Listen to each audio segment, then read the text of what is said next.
Magandang gabi pambungad sa ating newscast. Hindi pa rin natutukoy ng mga otoridad ang eksaktong pagkakakilanlan ng suspect sa pamamaril sa isang motorista sa Quezon City. Gayunpaman, dalawang saksi ang nakatakdang imbitahan sa investigasyon ng Quezon City Police District para maisalarawan at maiguhit ang mukha ng gunman. Si Ian Maghanoy may balitang A to Z. Bakit ganun kadaling kumuha ng buhay? Bakit napakadali lang ganunin? Bakit napakadali niya lang kuhanan ng buhay yung asawa ko, yung mga tatay ng anak ko? Hindi alam ng biyudang si Leira Zara kung paano niya ipauunawa sa murang kamalayan ng dalawa niyang anak ang biglaang pagkamatay ng kanilang padre de pamilya na si Wilmer. Si Wilmer ay ang rider na nahagip sa CCTV bilang biktima ng pamamaril ng kapwa rider sa Sullivan Street, Commonwealth, Quezon City.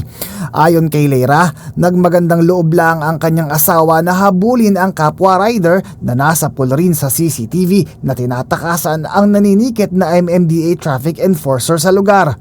Pero binaril si Wilmer ng tumakas na rider. Minsan, sinasabi ko, wag ka nang makialam kasi syempre pamilyadong tao ka na. Pero talagang nandun po talaga yung ugali niyang gano'n na hindi maaalis na eh. Sinaluduhan ng crime watchdog na Volunteers Against Crime and Corruption ang anilay kabayanihang ipinamalas ng biktima. Pero maigpit na paalala ng grupo, mas mabuti raw na ipaubaya na lang ng publiko sa mga otoridad ang panghuhuli. Dapat hindi tayo mag-i-engage sa parang paghabol, pag-assist. Yun po, trabaho po ng kapulisan po yan. They have the skills, the training to do that. While tayo, out of our good deeds, heroic act, pero wala tayo sa training, mabubulaga po tayo at it will lead to ganito mga sitwasyon.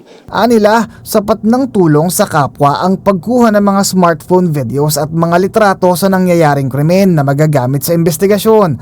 Pero paano kung lobat ang dala mong phone? Tandaan na lang nyo yung plate number or kung may ballpen at papel kayo, isulat nyo just in case. Or immediately, lobat ang telephone mo, magtanong ka na doon sa mga first responder na sabihin mo na kaagad, meron isang ongoing crime na nangyayari at baka yun, makatawag sila ng law enforcers. Sa ngayon, patuloy ang isinasagawang follow-up manhunt operation ng Quezon City Police District sa tulong ng mga saksi, habang nire-review na rin ang mga nakalap na CCTV footages sa paligid ng Sullivan Street para matunton kung saan lumayo ang tumakas na rider. May gagawin ng composite facial illustration dito sa suspect base dun sa mga statement ng ating witness. Sana sumuko ka na kasi maliit na lang yung ginagalawan mo eh. Nangako naman ang opisina ni Senator Raffy Tulfo at Metropolitan Manila Development Authority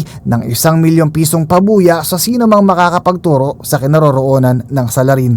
Para sa Balitang A to Z, Ian Maghanoy.